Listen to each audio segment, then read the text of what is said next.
Hi friend, मेरा नाम राजन है। मेरा रंग बहुत ज़्यादा गोरा है। जब मैं कॉलेज की पढ़ाई पूरी करके अपने रमेश चाचा और चाची के घर दिल्ली गया था, मैं जैसे ही रमेश चाचा के घर आया तो चाची और चाचा रमेश को देखकर बहुत खुश हो गए। और रमेश की चाची का नाम कंचन है।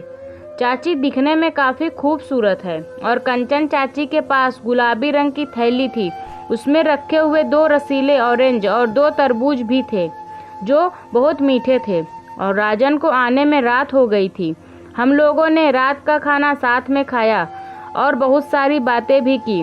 और कंचन चाची ने राजन से खूब हंसी मजाक किया और मजाक मजाक में किसी न किसी बहाने कंचन चाची रमेश को छू लेती थी। और रमेश को यह सब पता नहीं था कि शादी के बाद पति और पत्नी में क्या होता है। और रमेश ने रात का खाना खाया और फिर कंचन चाची और चाचा सोने चले गए। मैं भी सोने चला गया।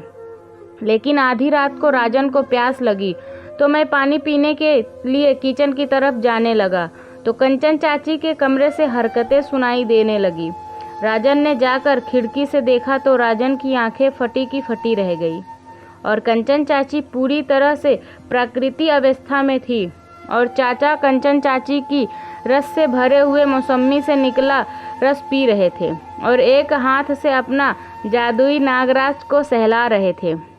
यह जादुई खेल देखकर राजन नागराज फनफनाने लगा। तभी राजन ने सोच लिया कि अब वह हर 1-2 साल में कंचन चाची की जादुई गुफा में नागराज को छोड़ना ही पड़ेगा। पर यह काम कैसे किया जाए? सुबह जब राजन की नींद से उठा तो चाचा ने मुझसे कहा कि राजन, मैं 5 दिन के लिए इंडिया से बाहर जा रहा हूँ बिजनेस के सिलसिले में।